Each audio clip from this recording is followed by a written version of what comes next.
भारतीयों, इस video lecture में आपका स्वागत है। Good morning. आज हम व्यवहारवादी क्रांति के उदय के कारणों पर प्रकाश डालेंगे। राजनीति विज्ञान में हम अब तक पढ़ चुके हैं कि जो आधुनिक दृष्टिकोण है, उस आधुनिक दृष्टिकोण का जो विकास हुआ है वो व्यवहारवादी क्रांति के रूप में हुआ है। और ये भी हमने देखा है कि व्यवहारवादी जो क्रांति है वो व्यवहारवादी क्रांति परंपरागत राजनीतिक विज्ञान के प्रति असंतोष का परिणाम है। तो आज हम उन कारणों को जांचने समझने का प्रयास करेंगे जिसकी वजह से राजनीतिक विज्ञान में व्यवहारवाद अर्थात आधुनिक दृष्टिकोण का विकास हुआ। तो इसके पीछे कौन कौन से कारण रहे हैं, इनमें पहला जो कारण हम देखते हैं वो आता है परंपरागत राजनीतिक सिद्धांत के प्रति असंतोष। राजनीतिक विज्ञान में अध्ययन के प्रमुख रूप से दो दृष्टिकोण हैं, एक परंपरागत दृष्टिकोण है और दूसरा आधुनिक दृष्टिकोण है। इनके बारे में हम अध्ययन कर चुके हैं। परंपरागत दृष्टिकोण क्या है?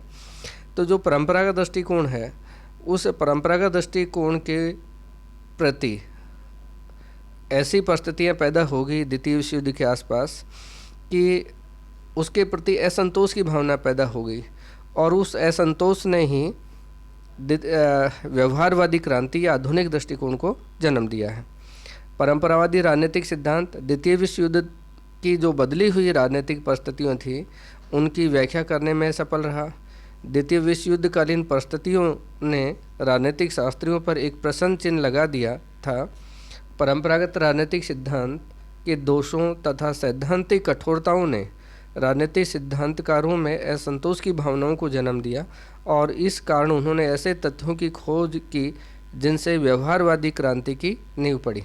तो हम देखते हैं कि जो द्वितीय विश्व युद्धकालीन परिस्थितियां हैं उन परिस्थितियों का समाधान करने में, उन परिस्थितियों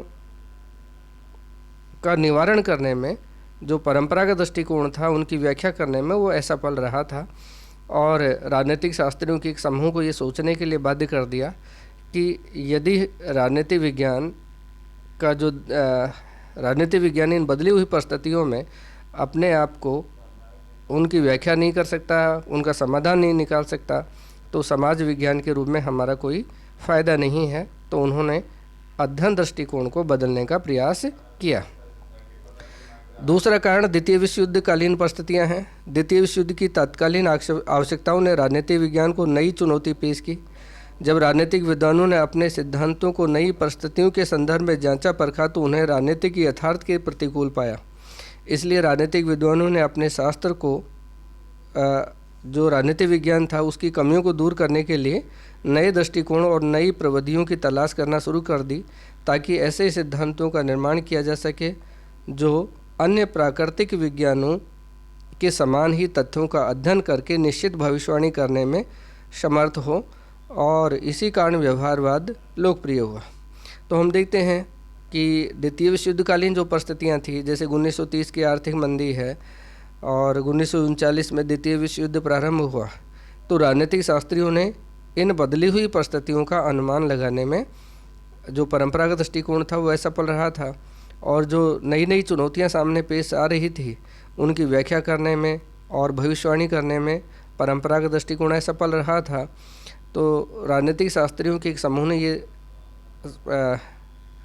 इस बात पर विचार किया, इस बात पर मंथन किया कि हमें प्राकृतिक विज्ञानों के समान ही राजनीतिक विज्ञान को वैज्ञानिक बनाना है ताकि सटीक और सही सही भविष्यवाणी की जा सके और तथ्यों की वैज्ञानिक व्याख्याएं विकसित की जा सके। तो इन्होंने भी परिस्थितियों ने भी व्यवहारवादी क्रांति को जन्म दिया। सामाजिक विज्ञानों का प्रभाव। समाज विज्ञानों में वैज्ञानिक दृष्टिकोणों के विकास ने भी व्यवहारवादी क्रांति को जन्म दिया। समाजशास्त्र, अर्थशास्त्र, मनोविज्ञान, भूगोल, इतिहास आदि के क्षेत्र में वैज्ञानिक क्रांति बहुत पहले आ चुकी थी। इससे नए नए दृष्टिकोणों का विकास हो रहा था। राजनीतिक विद्वानों ने इन परिवर्तनों को देखकर स्वयं भी राजनीतिक शास्त्र को व्यवहारिक बनाने के प्रयास शुरू कर दिए। उन्होंने एक अंतर अनुशासनात्मक दृष्टिकोण अपनाने पर जोर दिया और व्यवहारवाद का विकास किया।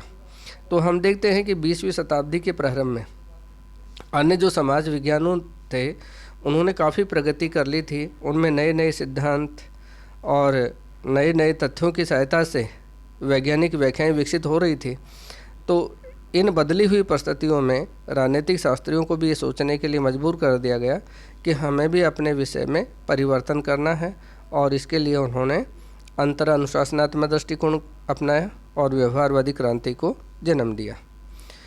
कुछ राजनीतिक संस्थाओं की स्थापनाओं ने भी व्यवहारवादी क्रांति के विकास में जन्म दिया। इनमें 1903 में अमेरिकन पॉलिटिकल साइंस एसोसिएशन की स्थापना है। इसके साथ ही सोशल साइंस रिसर्च काउंसिल ने भी व्यवहारवाद के विकास में अपना महत्वपूर्ण योगदान दिया। 1940 में सेंटर फॉर एडवांस स्टडीज़ की स्थापना ने भी व्यवहारवाद को प्रोत्साहन दिया। तो इसके अलावा अमेरिकी और यूरोपियन विद्वानों का भी इसमें महत्वपूर्ण योगदान रहा है। David Stern, Charles C Merriam, Lasswell, Kaplan, Catlin, Auguste Comte, Durkheim, Marx, ये ऐसे विचारक थे जिन्होंने राजनीतिक विज्ञान को वैज्ञानिक और आधुनिक बनाने का कार्य किया। इन व्यवहारवाद के लिए वो सारी अनुकूल परिस्थितियाँ पैदा की जिससे आगे चलकर ये व्यवहारवाद का विकास हुआ। ऑगस्ट कॉम्टे ने अनुभवकारी पद्धतियों को विकसित किया, वैज्ञानिक प्रविधियों को सामाजिक तथ्यों पर लागू किया। इसी तरह मार्क्स ने भी सर्वप्रथम राजनीतिक कार्यों की सामाजिक संदर्भ में व्याख्या की। दुर्खिम ने भी राजनीतिक व्यवस्थाओं की संरचनात्मक क्रियात्मक दृष्टिकोण की व्याख्या की। इस तरह से जो ये अमेरिकी यूरोपियन विद्वानों थे उनके प्रयासों के परिणाम स्वरूप भी व्यवहारवादी क्रांति का जन्म हुआ।